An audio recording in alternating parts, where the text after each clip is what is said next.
Hello, everyone. Welcome to the 14-day Immune and Detox Challenge. Today, I'm going to give you a quick presentation about how to keep your habits going, and I'm going to review the week 1 and week 2 and what you can do after. And Oran will follow me and also speak about creating habits and keeping it going. As you know, Oran had to deal with years with his issues, and he really learned how to keep going in a way that improves your health all the time, both physical, mental, and emotional, spiritual health. So with that, I'll start, and we're going to run through the week 1, week 2, which are very similar with slight changes. And from there, I'll talk a little bit about your day-to-day life with the program and how you can keep losing weight, keep boosting your immune system, keep detoxing, and always improving your health in any way possible. So remember, the principles of the program are ketogenic diet, which is healthy fat based to cause our bodies to start burn more fats or more dead cells. And then we also combine that with intermittent fasting, which means we limit the window of eating. We start with about 12 hours. And as we go along, we increase the time of no eating. So we eat dinner a little earlier and we have our first meal a little later. Okay, these are the two main important principles. With that, of course, comes resistance training, medium resistance training, moderate resistance training, good water, good sleep, and all around good natural habits for life. The biggest takeaway that I'd like to speak of today, and I'd like you to remember and keep practicing, is your day-to-day routine. That's my main message for today. And the reason it's so important is because once you get into the habit of doing what I'll show you, you will by default be ketogenic. You will by default have intermittent. You will by default burn fat. You will by default burn dead cells, sick cells, cancer cells. Your body will by default increase itself, enhance its immunity, keep detoxing over and over again. Now, remember that in North America, we live in an environment that is very, very highly toxic. The water is polluted, the food is polluted. Even though we try to get as the best food we can and the cleanest food we can, it's still very difficult.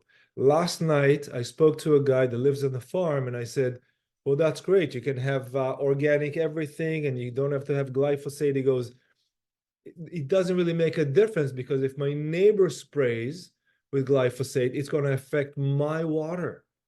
And when I dig to get water in a well in Ontario, the water I get from the well is the exact water everyone around me gets. And if they spray the water and their water is polluted, even if I don't do anything, it's not enough. So we have to keep detoxing ourselves all the time, whether it's filter our water or eat from the cleanest source possible. And also, for example, oxidize, do deep breathing to help you detox and oxidize your body. Now, when we look at our day, let's say we get up at 7 a.m. Okay, so look at your screens. The first thing you want to do is hydrate. I like to hydrate with alkaline water. I find it's very, very useful. And my second go-to would be filtered water, carbon filtered water, but not bottled water. And I'll drink about 1 liter or a quart of these things by lunch. So it's not really much, because I wake up, I'm thirsty from the night, and I just keep sipping. Just keep sipping, and I find it really calms me down. It helps me a lot. If you want to add some lemon to it, you can. And what I do in the morning, the first thing that I open my eyes, I just relax. I relax and I take a few deep breaths. And if you meditate or pray or talk to the angels or any kind of spiritual work that you like to do, that is the time to do it. And allow yourself to slowly come back into your body, maybe stretch a little bit in bed. If you have a gratitude practice or morning practice, any of these are good. And immediately after, I want to move my body a little bit. So I may not jump in the shower right away in the morning. I may actually go downstairs and go for a little walk. By that time, about an hour passed, and that hour is enough for me to start my day and have a coffee. If you don't have a coffee, you can have a tea, or you can have some just hot water with lemon. But coffee really helps, or the Boost coffee, or even bone broth, to start your day with, and they'll really get you going, give you a bit of energy, but also will delay your need to eat. And we want to delay my time to start eating because I want to expand my intermittent fasting window. Okay, so as you keep going in the program, you'll find that it's easier and easier for you to just push the window of eating slightly more, slightly more, slightly more. It takes about a couple of weeks to get to the point where like you're completely calm and no problem, because there's a psychological process here of letting go of my need for food. Oh my God, I'm not going to have the breakfast. What's going to happen to me? You're okay, but it takes some time and some repetition to really assure yourself that you're okay without that food. Today, for example, my friend and I had a really excellent walk. It was very cold, but we had an excellent walk. And then we had a coffee, and then we kept walking a bit, and then we just had a little bit of food, and that was enough. And we walked all the way back, and that was fine. When I came home, I had a little bit of bite of something, and that was enough. And that's it. And what I eat, I'll try to eat things which are high in fat, such as avocados or olives, or even some nice beef, things of that nature. Okay. And by the time my lunch comes, so today I didn't really have lunch. It's already 5 p.m. I just had a couple of times I ate a little bit. And I don't snack. And the reason I don't snack is because I don't want my insulin to spike. Every time my insulin spikes, I get a little, I get a boost, but then I crash. And a lot of these mini crashes throughout the day can really wear you out. And once you had a day with snacks and crash up and down, it starts to get emotional. And when it gets emotional, it makes my day harder. So what I find is if I stick to alkaline water and I stick to just a little bit of food at a time, and then I'll have my dinner, I'm good. And mind you, I've been doing this now for a couple of weeks, so I feel a lot more confident with less amounts of food and with larger time, with larger window of intermittent fasting. So the difference would be between the first week and the second week is that in the second week, we just removed a little bit of the food. So now we're at the end of the second week, and I really feel that I didn't have to have the lunch at noon, and I really did have a snack around 2:30, something like that. It's fine. And I did exercise twice today because I walked first, maybe 30, 40 minutes in the cold, and then I had a break, and then I walked another 30, 40 minutes in the cold. Then I had one more snack, and I didn't even have dinner. So naturally, I'm gravitating. This is a very natural way. You'll notice once you keep doing this, you're gonna gravitate to around this thing. And then I have some dinner. And then I have a little thing at night, and then I'll do the same practice of breathing, relaxing, meditating, light a candle, whatever it is for you. I'll repeat it at night to let go of the stress that I've accumulated throughout the day. Okay, so it's a combination of foods that nourish me, of the repetition to let me know that I'm safe without the need of food. And my fridge is pretty empty by now because I'm already like releasing my dependency on food, and that's a big thing of it.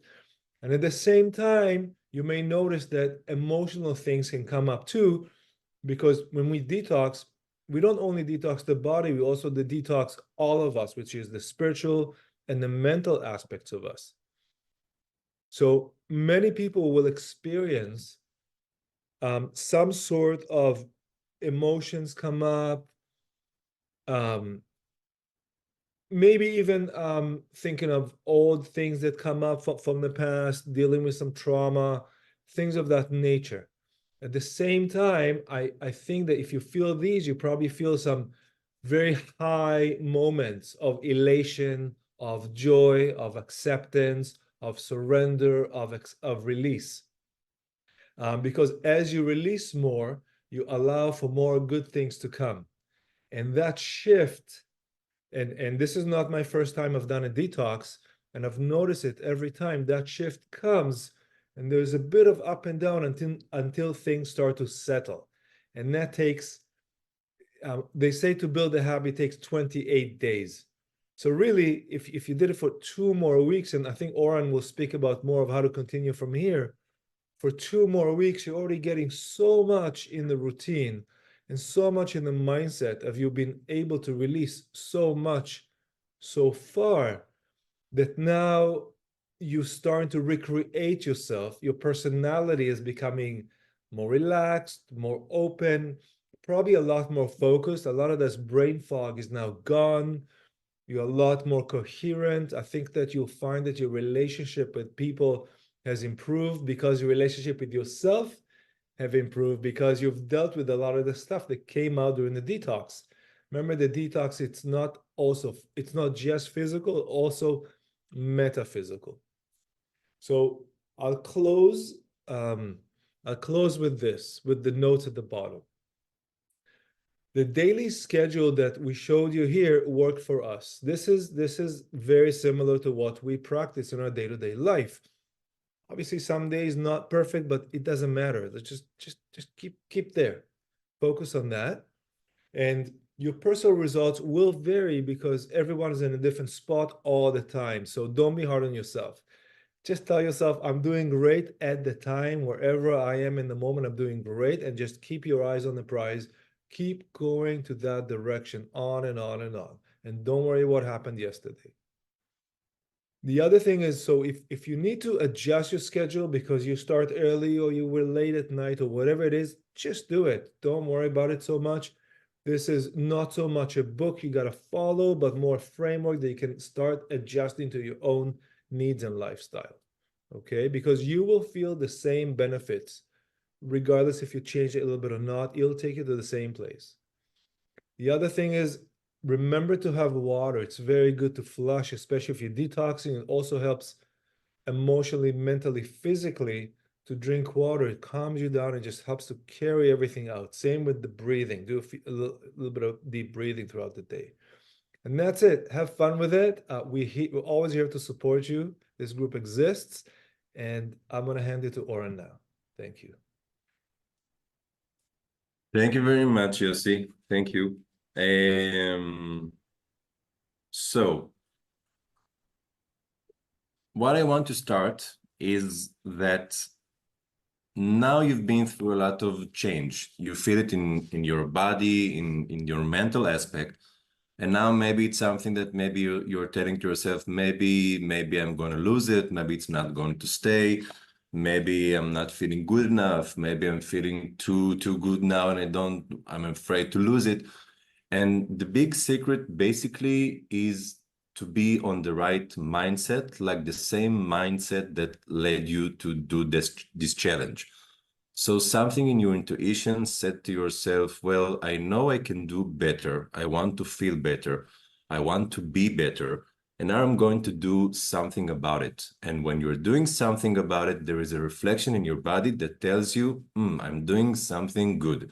Even if you didn't start the challenge yet, but something in your, how to say, your willpower and your willpower to do some kind of action, this is the intuition that you have to listen and to work from.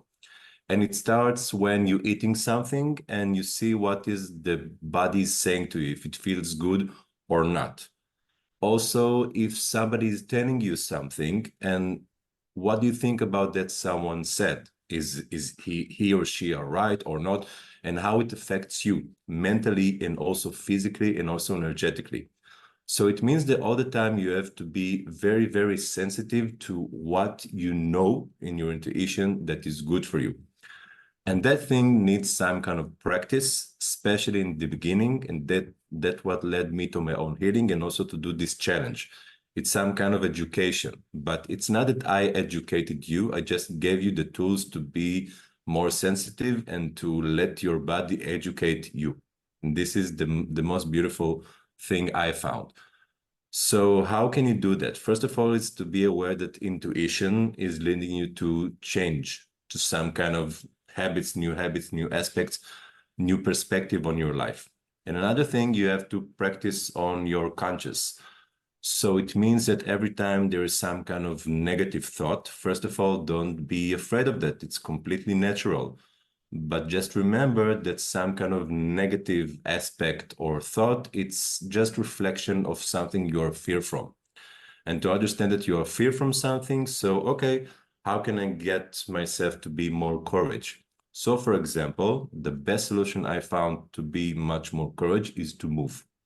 When you start to move, you'll feel much more energized, you feel much more vital, and you will see that you're much more resilient and much more immune to something that even 2 minutes or even 2 hours before you were completely afraid of it, and suddenly, okay, so I can do that.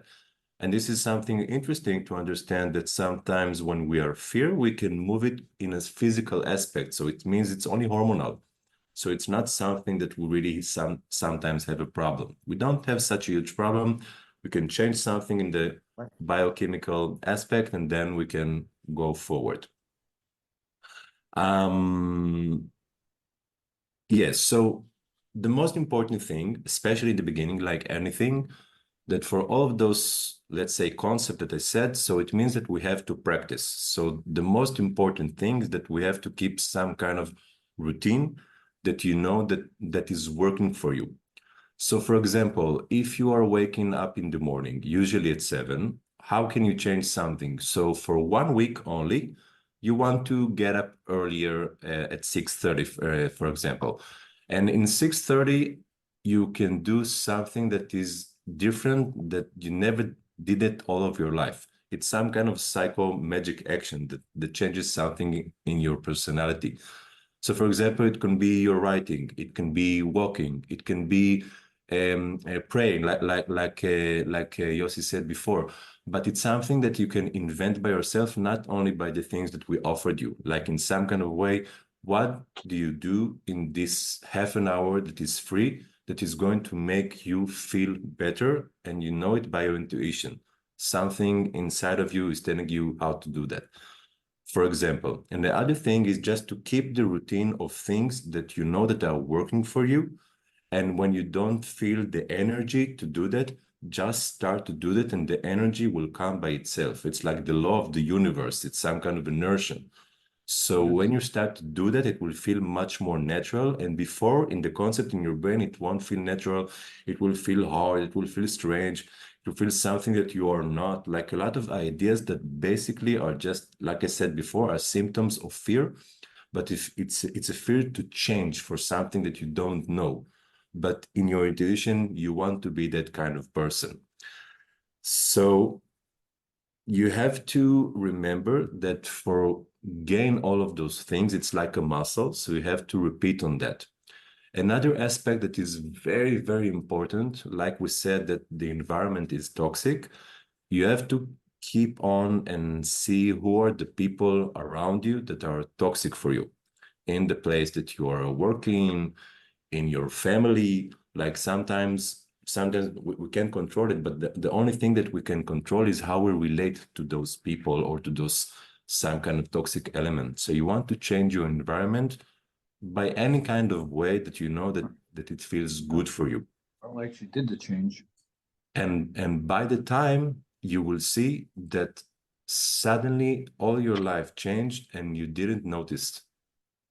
And this is the great magic of that. And you won't notice because you will feel good.